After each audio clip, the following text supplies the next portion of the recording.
रण क्षेत्र देख रहे हैं आप, आपके साथ मैं हूं लावनी विनीत। रण क्षेत्र दरअसल तैयार हो रहा है महागठबंधन की एकता के साथ। 2024 के चुनावों से पहले जिस तरह से भारतीय जनता पार्टी और नरेंद्र मोदी को पटखनी देने के लिए विपक्षी एकता की रूपरेखा तैयार की जा रही है, उस रूपरेखा में आज एक महत्वपूर्ण कड़ी तब जुड़ जाती है जब केंद्र सरकार द्वारा लाए गए दिल्ली अध्यादेश पर कांग्रेस आम आदमी पार्टी का समर्थन करने की घोषणा कर देती है। चुनाव है 2024 के, चुनाव है लोकतंत्र के लिए और लोकतंत्र पे सियासत किस तरीके से अपनी अपनी सहूलियत के हिसाब से एक एक करके कदम रख रही है, उसकी वानगी मिलती रहेगी, दिखती रहेगी। लेकिन दिलचस्प बात यह है कि जो लोग अभी तक एक साथ नहीं थे कई मुद्दों पर, अब वो धीरे धीरे करके कई मुद्दों पर एक साथ आने का प्रयास कर रहे हैं, कोशिश कर रहे हैं। बेंगलुरु में 17 और 18 तारीख को एक बड़ी बैठक होने वाली है। एक बड़ा ट्रेलर दिखाई देगा महागठबंधन यानी विपक्ष की एकता का, शक्ति प्रदर्शन का। लेकिन ये शक्ति क्षीण हो रही थी क्योंकि आम आदमी पार्टी ने, आपको याद होगा कि जो पहली मीटिंग हुई थी नीतीश कुमार के नेतृत्व में सब पार्टियों को बुलाया गया था। आम आदमी पार्टी की तरफ से प्रतिनिधि तो पहुंचे थे, लेकिन साफ तौर पर कह दिया गया था साथ तभी आएंगे जब आप ऑर्डिनेंस के विरोध में हमारे साथ खड़े होंगे। कांग्रेस ने भली भांति इस बात को समझ लिया और फिर गिव एंड टेक का सिलसिला शुरू होता है। कांग्रेस की तरफ से अब आम आदमी पार्टी को अध्यादेश के विरोध में साथ देने की बात तो बन गई है, लेकिन इन सब के बीच बड़ा प्रश्न यह है कि क्या केवल ऑर्डिनेंस के मुद्दे पर कांग्रेस के साथ से विपक्षी एकता मजबूत हो जाएगी? क्योंकि एक तरफ ऑर्डिनेंस पर कांग्रेस का साथ आम आदमी पार्टी को है, लेकिन दूसरी तरफ आम आदमी पार्टी ने यूसीसी के मसले पर भारतीय जनता पार्टी को सैद्धांतिक समर्थन दे रखा है। तो जिस तरीके से विपक्ष कंफ्यूज्ड है, क्या आपको कांग्रेस का साथ मिलने के बाद विपक्षी एकता वैसे ही मजबूत रहेगी या फिर 2024 से पहले जो ये गठबंधन तैयार हो रहा है ये अब भी बेमेल है? किस तरह से सियासी पारा सरगर्म है इस फैसले के बाद से, आज इसी पर होगी खुलकर बहस। मेरे साथ कुछ ही देर में जुड़ेंगे कुछ खास मेहमान, कराऊंगे उनसे आपका परिचय। लेकिन सबसे पहले आइए देख लीजिए हमेशा की तरह वो रिपोर्ट जो कह रही है आपको कांग्रेस का साथ अध्यादेश विरोध पर बन गई बात। –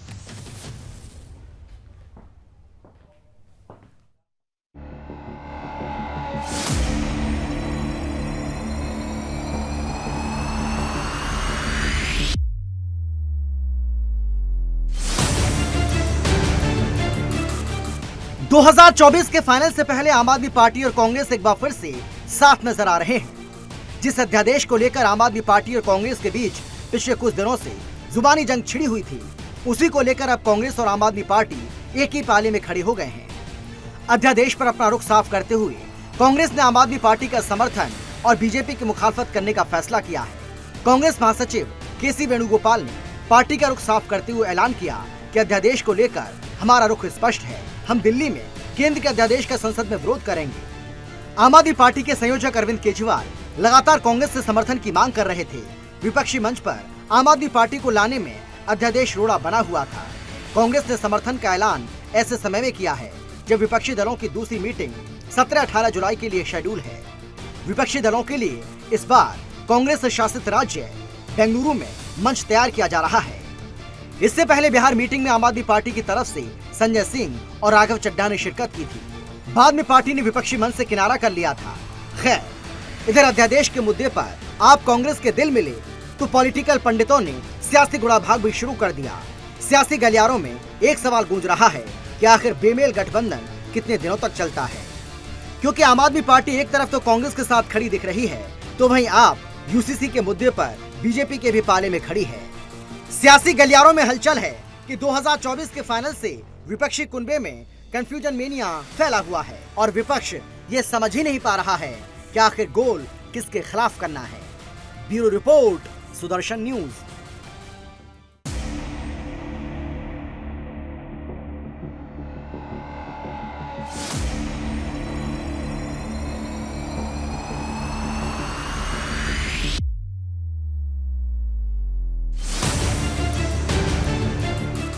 हमारा मत हमेशा स्पष्ट था, संघीय ढांचे पर कभी भी कहीं भी कोई हमला हो, वो तमिलनाडु में हो, वो बंगाल में हो या वो दिल्ली में हो, हम उसके खिलाफ हैं। और जब से ये सरकार आई है, पिछले 9 साल से संघीय ढांचे पर लगातार हमले बोले जा रहे हैं। ये संघ की विचारधारा ही ऐसी है कि संघीय ढांचे को ये लोग बर्दाश्त नहीं कर पाते। राज्यों के अपने अधिकार क्षेत्र होते हैं, उन अधिकार क्षेत्रों पर लगातार हमला मोदी सरकार करती आई है। तो उसी कल भी हमारी बैठक हुई, उसी सिलसिले में दिल्ली का जो अध्यादेश केंद्र सरकार लाई है, हम उस अध्यादेश के विरोध में हैं, क्योंकि कांग्रेस पार्टी सदैव संघीय ढांचे की रक्षा करती आई है। As per the Delhi ordinance, our stand is very clear. We consistently opposing the attempt of the union government to sabotage federalism. We are consistently opposing the attitude of the central government to run the states through the governors. Congress party ने भी अपनी position clear करते हुए इस दिल्ली के अध्यादेश के खिलाफ अपना स्टैंड क्लियर किया है और विरोध दर्ज कराया है। हम कांग्रेस पार्टी की इस अनाउंसमेंट का स्वागत करते हैं, वेलकम करते हैं। इसी के साथ साथ मैं ये कहना चाहूंगा कि 17-18 जुलाई को होने जा रही लाइक माइंडेड पार्टीज की बेंगलोर में जो बैठक है, उसमें आम आदमी पार्टी आदरणीय अरविंद केजरीवाल जी की अध्यक्षता में हिस्सा लेगी। इससे कोई फर्क नहीं पड़ता, आप दोनों इकट्ठे रह के इलेक्शन लड़िए, उससे कोई फर्क नहीं पड़ता। सच्चाई है, ईमानदारी की हमेशा जीत होगी। सामने ये इकट्ठे रह के अलायंस करें ना करें, इससे हमारा कोई लेना देना नहीं है। वो उनका बहुत इंटरनल मैटर है। अभी मुद्दा सिर्फ दिल्ली को बचाने का है। अभी मुद्दा दिल्ली के इशू को डाइवर्ट करने का नहीं है। ऑर्डिनेंस मुद्दा नहीं है और कोई चीज मुद्दा नहीं है। मुद्दा ये है कि 9 साल में कितना पैसा खर्च किया गया है इंफ्रास्ट्रक्चर पे और कितना एडवर्टाइजमेंट पे, ये दिल्ली की जनता को, मुख्यमंत्री को बताना ही पड़ेगा। तो केंद्र सरकार द्वारा लाए गए अध्यादेश पर आम आदमी पार्टी को कांग्रेस का साथ मिल गया है और ये साथ ऐसे समय में मिला है जब कल का दिन बड़ा महत्वपूर्ण है। विपक्षी एकता, विपक्ष की का शक्ति प्रदर्शन होगा। बेंगलुरु में खास बैठक होनी है। आम आदमी पार्टी की अब उपस्थिति रहेगी, घोषणा कर दी गई। लेकिन ये जो खेल गिव एंड टेक का है, ये कितना मजबूत है, ये आदान प्रदान कितना मजबूत है, क्योंकि अध्यादेश पर अगर कांग्रेस ने आम आदमी पार्टी का साथ दिया है तो क्या आम आदमी पार्टी अब यूसीसी के मसले पर कांग्रेस का साथ देगी? बड़ा सवाल है। इन्हीं सवालों के साथ आइए सीधे चलते हैं पैनलिस्ट के पास। और सबसे पहले रमाकांत जी, 2024 का चुनाव है, विपक्षी पार्टियां एकजुट हो रही हैं क्योंकि पटखनी देनी है उस पार्टी को, उस नेता को जिसकी लोकप्रियता विश्व में निरंतर सतत बढ़ती रही और अब भी बढ़ रही है। लेकिन इन सब के बीच एक महत्वपूर्ण फैसला कांग्रेस की तरफ से लिया गया।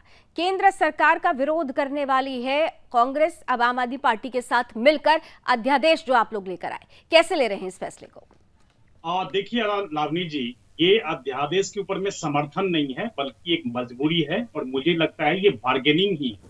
क्योंकि इससे पहले अगर पटल पर आप देख लें और पिछला अगर मतलब मुझे लग रहा है 2 महीने का अगर स्टेटमेंट अगर देखते हैं तो यही सौरभ भारद्वाज जी आम आदमी पार्टी के कैबिनेट मंत्री हैं दिल्ली सरकार के अंदर में, और उन्होंने खुद ही कहा था कि कांग्रेस को कॉपी कैट कांग्रेस कहा था। ये शायद आप लोगों को याद होगा। और जिस तरह से उन्होंने बातें की थी और जिस तरह से बार्गेनिंग करी थी, उन्होंने कहा था जिस तरह से 23 जून वाली जो रैली है उसमें हम तभी सम्मिलित होंगे जब कांग्रेस अध्यादेश का समर्थन करेगी। दूसरी बात ये उन्होंने कहा था जो कि आप अगर हमें दिल्ली और पंजाब छोड़ देंगे तो मैं राजस्थान और मध्य प्रदेश के अंदर में अपने कैंडिडेट नहीं उतारूंगा। ये बार्गेनिंग का जो खेल है, ये आम आदमी पार्टी और कांग्रेस का, ये सबको समझ में आ रहा है। ये तो राजनीतिक पार्टियां तो समझ ही रही है, राजनीतिक नेता भी समझ रहे हैं। तो कोई भी पॉलिटिकल पार्टी नहीं छोड़ती। कुनबा तो आपका भी आज बढ़ गया है, ओपी राजभर साहब आपके साथ आए हैं, तो वहां पे भी तो बार्गेन का ही गेम होगा ना। ये तो पॉलिटिक्स का एक परसेप्शन है, विदाउट बार्गेनिंग पॉलिटिक्स आगे बढ़ नहीं सकती। देखिए जिस तरह से बार्गेनिंग आज कांग्रेस और आम आदमी पार्टी कर रही है, मुझे लगता है इस तरह की बार्गेनिंग किसी भी पार्टी में अगर थोड़ी सी भी नैतिकता बची होगी तो मुझे नहीं लगता इस तरह का बार्गेनिंग चलता होगा। क्योंकि 23 जून वाली रैली में इन्होंने बिल्कुल कहा था, क्योंकि कल 23 जून था और जिस तरह से रैली में जाने की बात हो रही थी, सम्मिलित होने की बात हो रही थी, उन्होंने कहा था तब जाकर के मल्लिकार्जुन खड़गे जो राष्ट्रीय अध्यक्ष हैं कांग्रेस के, उन्होंने कहा था कि ये किस तरह का बचपना है, ये हम सब ने देखा। तो इस तरह की नैतिकता नहीं होती है किसी भी पार्टी और नेताओं के अंदर इस में। तो फैसले मुझे से लगता है बीजेपी के लिए क्या चुनौती बढ़ रही है? कोई, देखिए, भाजपा का एक अलग अपना रीति है, इसकी पॉलिसी है, और निश्चित तौर पर देखिए जनता का आशीर्वाद जिस तरह से 2014, 2019 और 2024 के अंदर में मिलने वाला है भाजपा को, मुझे नहीं लगता जो कि किसी तरह का कोई ठीक फर्क है, आप पड़ेगा। चुनौती नहीं मान रहे, लेकिन विपक्ष को इतना अंडर एस्टिमेट नहीं किया जाए, क्योंकि कभी कभी क्या होता है, कॉन्फिडेंस और ओवर कॉन्फिडेंस में बहुत पतली सी धार होती है। बहरहाल धार की बात चली है तो भरत जी, धार को और धारदार बना दिया आप लोगों ने इस फैसले से, लेकिन फैसला वाकई पूछा तो जाएगा, ये तो गिव एंड टेक का खेल हो गया। ये वही आम आदमी पार्टी है जिसको आप लोगों ने पानी पी पी कर कोसा और कहा कि ये तो भारतीय जनता पार्टी की बी पार्टी है, लगातार आप ये आरोप लगाते रहे, और आज इस तरीके का बड़ा फैसला, क्या गिव एंड टेक का खेल चल रहा है? लावनी जी, अगर गिव एंड टेक की बात करेंगे तो बात बहुत दूर तक जाएगी, बात महाराष्ट्र तक आएगी। महाराष्ट्र में देवेंद्र फडणवीस, इनके नेता, तो मुख्यमंत्री आज के डीसीएम में कहते थे, कभी चैनलों पर बैठ कहते थे कि मैं कुंवारा रह जाऊंगा लेकिन एनसीपी के साथ नहीं जाऊंगा, अजित पवार के साथ कभी नहीं जाऊंगा। कुंवारा रहने के लिए तो कह रहे थे, लेकिन एनसीपी के साथ जाने की बात नहीं कहते। देश के प्रधानमंत्री पहले ही कहते हैं नेशनल करंट पार्टी 70,000 करोड़ की जो घोटालों में पार्टी है, और सिंचाई घोटालों में अजित पवार शामिल है, और उनके साथ जो है ये गठबंधन कर लेते हैं और उनको जो है मुख्यमंत्री बना देते हैं।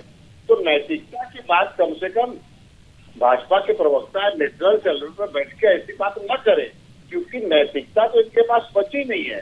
ये नैतिकता तो सब कहते हैं ना कि वोट के पी गए हैं। ये रही बात हमारी समर्थन की, तो हमने कहा था समय आने पे, सही समय आने पे हम अपना डिसीजन बता देंगे, और अब हमने अपना डिसीजन तो बता क्या दिया। सही समय ये आगे आपको लग गया कि ये जो पहली मीटिंग हुई थी और आम आदमी पार्टी की वहां पर जिस तरीके से उपस्थिति और फिर उसके बाद जो रिएक्शन आया था, आपको लग गया था कि ये गड़बड़ हो जाएगा? अगर विपक्षी एकता को मजबूत करना है तो आम आदमी पार्टी को भी अपने पास अपने पाले में लाना होगा। लेकिन सवाल यह है कि साहब आप उस आम आदमी पार्टी को समर्थन दे रहे हैं जो सैद्धांतिक रूप से यूसीसी को, भारतीय जनता पार्टी को समर्थन देती है यूसीसी के मुद्दे पर, तो कहां से ये मेल हो रहा है? तो ठीक है, देखिए यूसीसी की बात तो बहुत दूर की बात, अभी उस पे मसौदा ही नहीं समझ में आया ना कि भाई ड्राफ्ट क्या है। नहीं तो लेकिन कहा तो उन्होंने कहा ना कि हम सैद्धांतिक रूप से साथ में। अभी वैसे विजेंद्र जी से भी ये प्रश्न करूंगी, लेकिन आपसे ये प्रश्न है कि उन्होंने अपना तो क्लियर कट एक सेक्शन तो उन्होंने क्लियर कर रखा है। मान लीजिए, देखिए ऐसा है कि अगर उसके अंदर ड्राफ्ट तैयार होकर विपक्ष के पास आएगा, अगर खामियां लगेंगी तो आप भी उसका विरोध करेगी, मैं इतना कहूंगा आपको लावनी जी कि भाजपा मजबूर है और विपक्ष मजबूत है, और इसी बौखलाहट की वजह से देखिए भाजपा मजबूर है और विपक्ष मजबूत है। रमाकांत जी जल्दी से काउंटर आंसर, फिर उसके बाद ब्रिजेंद्र जी के पास जाते हैं। देखिए कांग्रेस का जिस तरह से ये बौखलाहट की, आपने देखा होगा किस तरह से जब समाजवादी पार्टी का एक राष्ट्रीय कार्यकारिणी की बैठक हो रही थी पश्चिम बंगाल के अंदर में, तो इनको किस तरह से दुत्कारा जा रहा था। ममता बनर्जी जी भी और समाजवादी पार्टी के राष्ट्रीय अध्यक्ष अखिलेश यादव जी भी, और आपने देखा किस तरह से बार्गेनिंग चल रही है इनका और आम आदमी पार्टी का और कांग्रेस का। तो मुझे लगता है जो कि यहाँ पर जिस तरह से स्थिति बनी हुई है कांग्रेस का, कोई भी इनको लेने के लिए तैयार नहीं है, कोई भी अपने अंदर में शामिल करने के लिए एक जवाब देना चाह रहे हैं भरत जी, जल्दी से 10 सेकंड में जवाब दे दीजिए। ब्रिजेंद्र जी के पास जाऊं मैं। रमाकांत जी, हमारी एकता को देख के ना आप लोग बौखलाए हुए, और यही वजह है कि 18 तारीख को आपने, चलिए किसकी एकता में कितना दम है ये तो देखिए जनता तय करेगी। आप लोग अपनी अपनी एकता मजबूत करिए। लेकिन ब्रिजेंद्र जी महत्वपूर्ण ये है कि एक तरफ तीसरा मोर्चा बन रहा था, हमने देखा कि आप किस तरीके से कुछ खास लोगों के साथ, चेहरों के साथ नजर आए, केसीआर के साथ नजर आए। दूसरी तरफ यूसीसी का ही मेरा प्रश्न, मूल प्रश्न है कि आप कहते हैं कि भारतीय जनता पार्टी के साथ हम सैद्धांतिक रूप से हैं, और उसी यूसीसी का पुरजोर विरोध कांग्रेस करती है, और कांग्रेस को आपका साथ अब मिल जाता है, आपको कांग्रेस का साथ मिल जाता है, आप विपक्षी एकता के मंच पर भी जाकर खड़े होने वाले हैं। आम आदमी पार्टी की जो परिस्थिति है, स्थिति है, वो बहुत कंफ्यूजिंग है सर, क्लियर नहीं हो पा रहा है। आपकी लड़ाई किससे है? बीजेपी से, विपक्ष में खासतौर से कांग्रेस से, या क्या? क्लैरिटी थोड़ी दे दीजिए। लावनी जी, आम आदमी पार्टी की लड़ाई देश की उस सत्ताधारी पार्टी से है जो हर राज्य में, इस देश के हर राज्य में सारे सैद्धांतिक चीजों को खत्म करना चाहती है। कांग्रेस पार्टी ने अपना स्टैंड क्लियर किया, ये स्वागत के योग्य है। कांग्रेस पार्टी को 2024 में इलेक्शन में जाना है, तो जाहिर सी बात है उनको अपना स्टैंड क्लियर करना था, जिससे कि वो इस देश की जनता को अपना क्लियर कर सके वो देश की जनता के साथ में है या उसके साथ में है जो हर एक राज्य की शक्तियों को खत्म करके एक तरफा तानाशाही इस देश में लाना चाहती है। तो अभी बार बार हमारे बीजेपी के प्रवक्ता मिश्रा जी बार्गेनिंग की बात कर रहे थे, तो मिश्रा जी से ये देश की जनता ये पूछना चाहती है कि इनकी महाराष्ट्र में जो अभी एनसीपी को तोड़ के जिनके ऊपर ये 70,000 करोड़ का घपले का भ्रष्टाचार का आरोप लगा रहे थे, उनको ये डिप्टी चीफ मिनिस्टर और अपने मंत्रालय में उनको मंत्री पद देते हैं, तो इनकी उनसे क्या बार्गेनिंग हुई? मध्य प्रदेश में इनकी क्या बार्गेनिंग हुई? आसाम में इनकी क्या बार्गेनिंग हुई जिसपे हेमंत विश्व पे इतना बड़ा भ्रष्टाचार का आरोप था, उसमें इनकी बार्गेनिंग क्या हुई? इनकी कर्नाटक में बार्गेनिंग क्या हुई? ब्रिजेंद्र जी सुनिए, प्रश्न सुन लीजिए, खाली भाषण मत दीजिए। चलिए चर्चा सार्थक करिए। बताए कि ये इनकी बार्गेनिंग अडानी से क्या है जो आकाश से लेके पाताल तक सारे को ब्रिजेंद्र जी को आवाज पहुंच रही है मेरी ना? ब्रिजेंद्र जी सुन पा रहे हैं ना मुझे? सिर्फ बोलिए नहीं ना, सुनिए भी। Listening is a good habit. हम चर्चा कर रहे हैं, प्रश्न भी कुछ होंगे, जो आपके प्रश्न है वो जवाब देंगे रमाकांत जी, लेकिन मेरा प्रश्न सुन लीजिए। सर प्रश्न सुनिए पहले। आपने कहा कि सैद्धांतिक रूप से, सुनिए ब्रिजेंद्र जी, दे दिया सर, आप ही से प्रश्न कर रही हूँ, आप ही से प्रश्न कर रही हूँ विजेंद्र जी। मेरे डिबेट का ये स्तर रहता है कि बेवजह हम बहस नहीं करते, प्रश्न आप ही से कर रही हूँ और आप ही का समय है। आपने शुरू में ही कहा कि यहाँ पर हर उस चीज का विरोध हो रहा है, सैद्धांतिक रूप से विरोध हो रहा है, जिसको लेकर भारतीय जनता पार्टी आगे बढ़ रही है। तो सैद्धांतिक रूप से यूसीसी को समर्थन है, सैद्धांतिक रूप से यूसीसी को समर्थन है ना? फिर लावनी जी, आपने कॉन्स्टिट्यूशन का आर्टिकल 44 पढ़ा है? अरे मैंने क्या पढ़ा ये छोड़ दीजिए, मेरे प्रश्न का पहले जवाब दीजिए। मैंने क्या पढ़ा ये छोड़िए, मेरे प्रश्न का जवाब दीजिए। मैं आपको संविधान का आर्टिकल 44 नहीं, मुझे मत बताइए, आप पहले मेरे प्रश्न का जवाब दीजिए। आर्टिकल 44 के बारे में आपसे ज्यादा मैं ज्यादा जानती होंगी, लेकिन आप पहले मेरी बात का जवाब दीजिए। आप फंस गए हैं मेरे सवाल पर। यूसीसी पर सैद्धांतिक समर्थन है, तो फिर सैद्धांतिक रूप से दूसरे मुद्दों पर क्यों विरोध है? हमारे कॉन्स्टिट्यूशन का आर्टिकल 44 ये कहता है कि हमारे संसद, हमारे देश की सत्ताधारी पार्टी, हमारी संसद सभी इस देश के जितने जाति धर्म संप्रदाय है उन सभी के जो सबसे बात करके यूसीसी पर सभी जाति धर्म संप्रदाय को एक साथ लाने का प्रयास करेगी। भाई साहब, आपके ही पार्टी की तरफ से ये स्टेटमेंट आया कि नहीं आया कि सैद्धांतिक समर्थन है? यहाँ ये बता दीजिए कि अगर यूसीसी पर सैद्धांतिक समर्थन है तो दूसरे मुद्दों पर सैद्धांतिक विरोध क्यों हो रहा है? ऐसे क्या गठबंधन मजबूत होगा? आम आदमी पार्टी संविधान के अकॉर्डिंग चलने वाली उस सभी धाराओं का पालन करती है, संविधान के अनुरूप चल रही है ना, संविधान के अनुरूप चल रही है, तो संघीय ढांचे को मजबूत करने के लिए तो भारतीय जनता पार्टी यूसीसी लेकर आने की बात कर रही है। सर आप खुद कंफ्यूज है और फिर आप हमको ज्ञान बताएंगे कि आर्टिकल 44 क्या कहता है? छोड़िए ना साहब, रमाकांत जी मुस्कुरा रहे हैं, जरा जवाब दे दीजिए, फिर अनिल जी आपके पास आती हूँ। देखिए लावली जी, यहाँ पर विजेंद्र जी अभी कह रहे थे, मैं कह रहा हूँ सुप्रीम कोर्ट ने कहा है, क्योंकि 3 साल के अंदर में आपने एडवर्टीजमेंट के ऊपर में कितना खर्च सुप्रीम कोर्ट के आदेश को तो आप दिल्ली में अध्यादेश लाकर पलटने का आप काम करते हैं। दिल्ली की उस जनता से आपको इतनी नफरत है जिन्होंने दिल्ली की जनता ने एक इलेक्टेड गवरमेंट को चुना है, उस इलेक्टेड गवर्नमेंट के ऊपर आप एक सिलेक्टेड पर्सन दिल्ली का उपराज्यपाल लाके उसको आप थोपना चाहते हैं। Who is elected governor? क्या दिल्ली की जनता ने उनको चुना है? आप उस सिलेक्टेड पर्सन किया है आपने, आज कांग्रेस को ही रिप्लेसमेंट किया है। मुझे लगता है कि संविधान के उस 5 सदस्यों की अनिल जी आपके पास आ रहे हैं, अनिल जी के पास अब चलते हैं, ठीक है? All faded down, Anil ji के पास, all faded down please. Anil ji देखिए, ये मुद्दा जो है ना वर्सेटाइल इसलिए होता जा रहा है। आप विजेंद्र जी फेडेड डाउन हो गया है, प्लीज थोड़ा अनिल जी का भी कमेंट ले लेते हैं। लगातार बोलने से बात नहीं बनती है। अनिल जी, महत्वपूर्ण यह है कि देखिए क्लैरिटी कहीं नजर नहीं आ रही है। कुनबा हर कोई बढ़ा रहा है, लेकिन सबसे महत्वपूर्ण बात यह है कि कुनबा बढ़ाने में संगठन में शक्ति भी होती है। वो संगठन कितना मजबूत है यह देखा जाता है। मैंने दो मूल प्रश्न इसलिए रखे कि अध्यादेश पर समर्थन, यूसीसी पर विरोध। जिस तरीके का ये कुनबा बन रहा है, क्या आपको लगता है कि विपक्षी एकता, शक्ति प्रदर्शन जो दिख रहा है, ये सब कुछ ये 2024 में काम कर जाएगा? लावनी जी, 2024 अभी बहुत दूर है। इससे पहले अनेकों मुद्दे ऐसे आएंगे जिन पे सब पार्टियां अलग अलग सुर में बोलने वाली हैं। जैसे आपने एक सवाल अभी कांग्रेस और आम आदमी पार्टी से नहीं किया। मनीष सिसोदिया और सत्येंद्र जी भ्रष्टाचार के आरोप में जेल की हवा खा रहे। आपने इनसे पूछना था तो कांग्रेस का बार बार समर्थन आता है। सीबीआई और ईडी की जो कार्रवाई हुई है, कांग्रेस ने उसको समर्थन दिया है। तो आम आदमी पार्टी और कांग्रेस एक दूसरे के खिलाफ खड़े इस मुद्दे पर। आम आदमी पार्टी शीला दीक्षित सरकार के भ्रष्टाचार के खिलाफ जाके उसके बाद प्रोवोकेटेड करके सत्ता में आई थी। आप मुझे बताइए, पिछले 8 साल में उस 15 साल जो सरकार शीला दीक्षित की चली थी, उनके भ्रष्टाचार पे क्या कार्रवाई हुई? कोई एक फाइल आगे आई क्या? नहीं आई।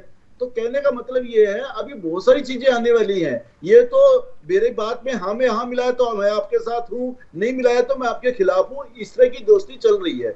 2024 तक ये दोस्ती बहुत बनेगी, बहुत टूटेगी। नहीं तो दोस्ती तो, लेकिन अनिल जी देखिए, दोस्ती तो हर कुनबे में बन रही है ना। एनडीए का कुनबा भी बढ़ रहा है, वहां भी politics is all about perception. और परसेप्शन में हम देख रहे हैं कि दोनों अपना कुनबा बना रहे हैं। गिव एंड टेक की स्थिति तो दोनों के साथ चल रही है। जनता किसकी क्लैरिटी के साथ आगे बढ़ेगी, ये महत्वपूर्ण हो जाता है। अनिल जी देखिए, दो मूल फर्क जो है मैं आपको बताना चाहता हूँ दोनों के गठबंधनों में।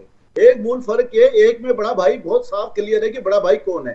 एनडीए में सबको मालूम है बड़ा भाई बीजेपी है और उनके लीडर नरेंद्र मोदी जी है जो इस समय पीएम है, और आगे भी यही बड़े भाई रहेंगे। अगर 2024 में भी एनडीए जीता तो मोदी जी ही प्रधानमंत्री बनेंगे, वहां पे इसमें कोई संदेह की गुंजाइश नहीं है। एक दूसरा, एनडीए के पास विजन बहुत क्लियर है। उन्होंने 25 साल की योजना बनाई हुई है, जनता के सामने अपना विजन रखा है और जनता को विजन के हिसाब से काम करने ठीक है, मैं समझ गई आप जो कह रहे हैं। भरत जी, आपके गठबंधन में बड़ा भाई कौन है? यहाँ आपने समर्थन तो दे दिया, लेकिन आम आदमी पार्टी भी तो राष्ट्रीय पार्टी के रूप में आगे बढ़ चुकी है। और गुजरात का मुझे याद है कि पानी पी कर किस तरीके से कोसा गया था आप लोगों को, बार बार ये कहा जा रहा था।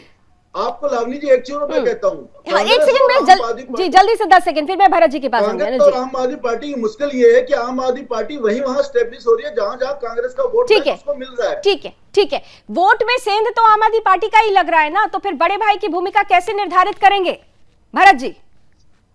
देखिए लावनी जी, हमारे गठबंधन में कोई बड़ा और कोई छोटा भाई नहीं। ये भाजपा में जरूर है, भाजपा में ये जरूर है, क्योंकि सर एक क्लियर तो करना पड़ेगा ना, जनता के सामने एक चेहरा तो रखेंगे ना साहब। ये तो बताएंगे ना कि कुनबे का चेहरा ये है। यहाँ तो बहुत सारे चेहरे हैं, मैं भी कंफ्यूज हो जाऊंगी। अगर एक आम जनमानस जब वोट करने के लिए जाएगा, एक चेहरा तो सामने रखेंगे ना। आप एकदम कंफ्यूज मत होइए। देश में कितने चुनाव हुए हैं बिना चेहरे के हुए हैं। चुनाव होने के बाद में जब जैसी परिस्थिति बनी है उसके बाद में चेहरा सामने आ गया है। रही बात गर्ग जी की, गर्ग जी ने कहा कि भाजपा में जो है वो चेहरा नरेंद्र मोदी जी का हाँ है, 10 साल से देश के प्रधानमंत्री हैं तो उनका चेहरा है ना। लेकिन उस चेहरे के सामने विपक्ष के वो सभी लोगों को फिर से जोड़ रहे हैं जिनको बाइज्जत बेइज्जती करके हटा दिया गया था भाजपा में, जिनको पूछा नहीं जा रहा था 9 साल से। आज उन्हीं के पास जाके फिर से घुटने टेक रही है भाजपा। तो ये बताइए, क्या वो नैतिकता के तौर पे आ रहे हैं क्या? नहीं तो ये परिस्थिति तो कांग्रेस के साथ भी ना, मैं यही तो कह रही हूँ। मैं तो भारतीय जनता पार्टी से भी आपका प्रश्न लेकर जा रही हूँ, लेकिन ये परिस्थिति तो कांग्रेस के पास भी है ना।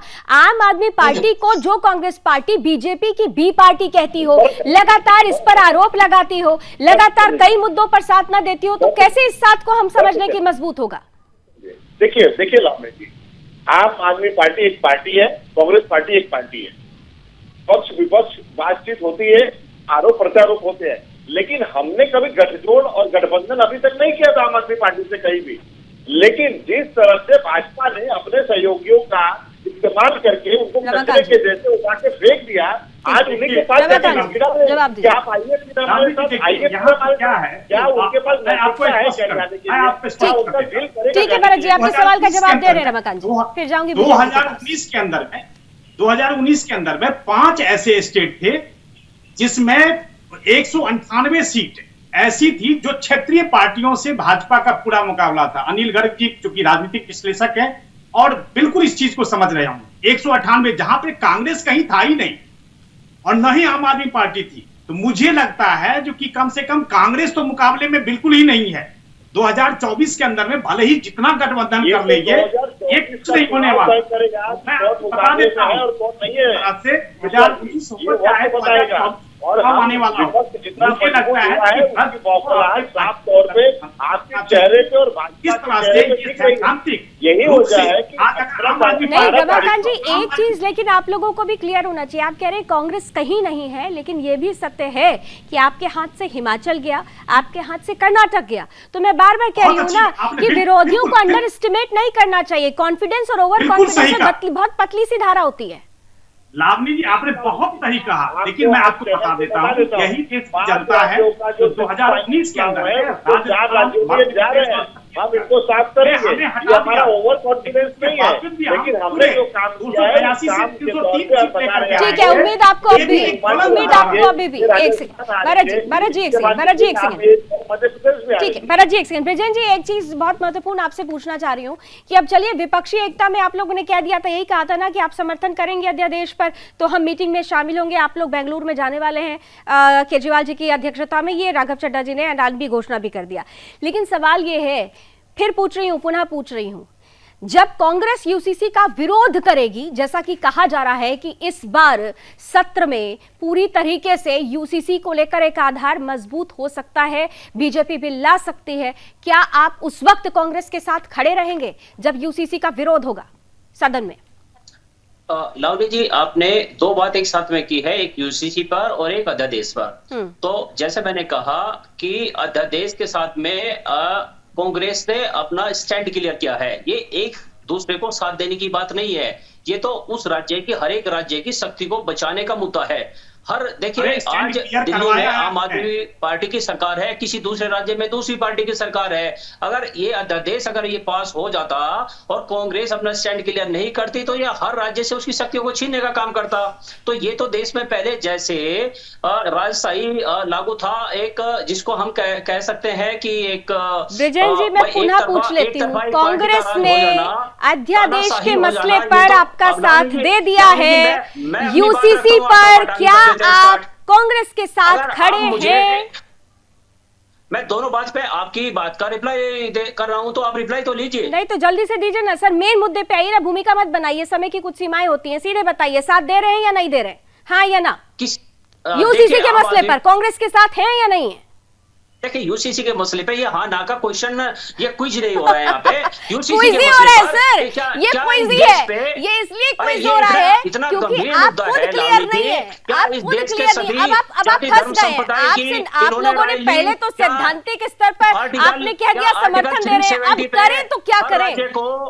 आप फंस गए सर, अब करें तो क्या करें? अब आपसे समझ में नहीं आ रहा है यूसीसी के मसले पर। अरे ये आपकी पार्टी का स्टेटमेंट अगर है, एक औरत को 30 साल तक अगर बेटा नहीं होता तो उसको अरे दूसरी भाई शादी का अधिकार है। आपकी ही पार्टी का स्टेटमेंट है या नहीं है कि सैद्धांतिक रूप से भारतीय जनता पार्टी का समर्थन है हिंदू धर्म में, तो उनकी वाइफ जो है सर, मुझे हंसी आ रही है ब्रिजेन जी, मुझे मैं समझ पा रही हूँ, आप क्योंकि डिफेंड नहीं कर पा रहे, आप लोग खुद फंस गए। आपके बड़े नेता बड़े बड़े फैसले कर लेते हैं और रण क्षेत्र में प्रवक्ताओं को छोड़ देते हैं कि जाइए जो रायता फैलाया उसे समेटिए, लेकिन यहाँ आपसे वो रायता समेट नहीं रहा है सर, क्योंकि बड़ा सिंपल सा सवाल था सर, बड़ा सिंपल सा सवाल। अध्यादेश पर कांग्रेस ने आपको साथ दे दिया, यूसीसी पर आप साथ देंगे या नहीं? आप गोलमेल जलेबी की तरह जवाब दे रहे हैं। छोड़िए ना सर, छोड़िए सर, बहुत मैं समझ सकती हूँ आपकी सीमाएं। अनिल गर्ग जी जल्दी से लास्ट कमेंट, फिर चर्चा के सबको समाप्त करती हूँ। देखिए बेचारे विजेंद्र जी फंस गए, मैं क्या करूँ, विजेंद्र जी फंस गए हैं अब इस मसले पर। लावनी जी, मैं विजेंद्र जी की भी मजबूरी समझता हूँ और बिल्कुल मैं समझ रही हूँ, बिल्कुल सही है। दिक्कत ये है कि ये कभी भी एक हो नहीं सकते। आम आदमी पार्टी वहां है सिर्फ जहां कांग्रेस और बीजेपी का सीधा मुकाबला है और कांग्रेस का वोट बैंक आम आदमी पार्टी ने लिया है, तो आम आदमी पार्टी कांग्रेस से दोस्ती कर ही नहीं सकती। ठीक है, जल्दी से भरत जी 5 सेकंड। यूसीसी पे अगर वो साथ नहीं आते तो अध्यादेश के मसले पर कदम पीछे तो नहीं खींचेंगे ना? देखिए विजेंद्र जी का जो कहने का मतलब सार ये था कि जब ड्राफ्ट तैयार हो जाएगा, जब ये हमें पता चल जाएगा। अरे सर, अब सार मत समझाइए। उस समय का स्टेटमेंट पे आप लोगों की क्या प्रतिक्रिया थी? मेरे पास समय नहीं वो सारी प्रतिक्रियाएं आपको सुनवा दी होती। बहरहाल चलिए, 2024 का चुनाव है, ऐसी दिलचस्प तस्वीरें बनती रहेंगी। बहुत बहुत धन्यवाद, आप सभी हमारे साथ जुड़े। मुलाकात होती रहेगी क्योंकि ये चर्चा तो अभी शुरू हुई है, ये चर्चा बहुत सरगर्म होगी। देश में 2024 के चुनावों से पहले कुछ राज्यों में खासतौर से महत्वपूर्ण चुनाव होने हैं और उन चुनाव की दिशा और दशा ही ये तय करने वाली है कि 2024 का क्या हाल होगा। लेकिन उससे पहले जिस तरह से दोनों ही शक्तियां अपने अपने कुनबे को बढ़ाने में लगी हुई हैं, एक का कुनबा ये कहकर मजबूत हो रहा है, एनडीए की बात कर रही हूं, कि ये दरअसल देश के लिए बढ़ती ताकत को प्रदर्शित करता है। दूसरी तरफ ये कहा जा रहा है कि संघीय ढांचे पर आघात हो रहा है, इसलिए महागठबंधन के कुनबे को बढ़ाकर शक्ति दिखाकर उसके खिलाफ आवाज बुलंद की जा रही है जो संघीय ढांचे पर आघात कर रहा है। दोनों ही कुनबे बढ़ रहे हैं, लेकिन कुनबों में कितना संगठन है और संगठन में कितनी शक्ति होगी, इन सब का टेस्ट होगा जब चुनाव सामने होंगे। ये जनता है, पब्लिक मीटर धीरे धीरे आगे बढ़ता है, लेकिन जब बढ़ता है तो वृहद तस्वीर लेकर आता है। तस्वीर क्या होगी इस पर नजर बनी रहेगी। थैंक यू सो मच एक बार फिर से हमारे साथ जुड़ने के लिए। आज रण क्षेत्र में बस इतना ही। देश और दुनिया की तमाम खबरों के लिए आप जुड़े रहिए सुदर्शन न्यूज के साथ। जय हिंद।